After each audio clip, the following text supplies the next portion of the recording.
लेकिन मैं आपको वचन देता हूँ, जब आपका मन करे तब आप ब्रजमंडल में आते रहना।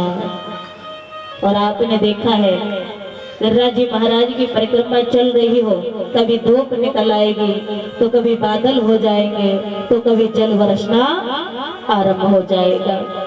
क्योंकि भक्तों के साथ में भी आज भी इंद्रदेव ब्रजमंडल में निवास करता है, क्योंकि ब्रजमंडल के तो कड़कड़ में गोविंद का निवास है। इसी प्रकार से ऐसी सुखदेव जी वर्णन करने लगे कि हे राजन परीक्षित, उसी समय भगवान कन्हैया ने इंद्रदेव से कहा, और यहाँ ये भी इंद्रदेव ने कहा कि महाराज जिस समय भक्त आपकी गिरिराज जी महाराज की परिक्रमा करते हैं तो भला उनके चरणों में कष्ट नहीं होगा, क्योंकि ये भूमि उनको कष्ट नहीं देगी। भगवान ने कितना सुंदर शब्द कहा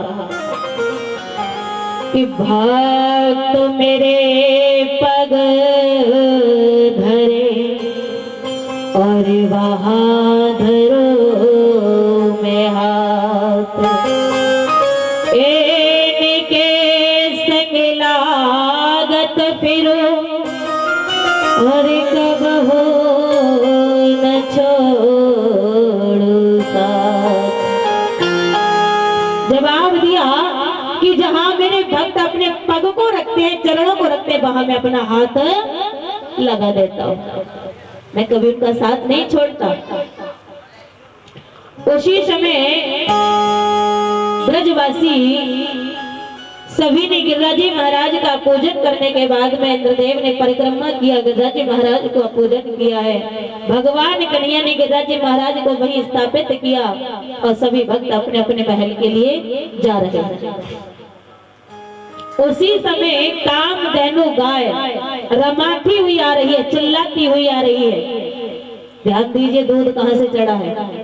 गिरिराज जी महाराज पे सबसे पहले दूध नहीं चढ़ा था, 56 भोग का प्रसाद ग्रहण कराया था, पुष्प इत्यादि चढ़ाए थे, लेकिन दूध कहाँ चढ़ा है, ये बड़े विनम्रता की बात है।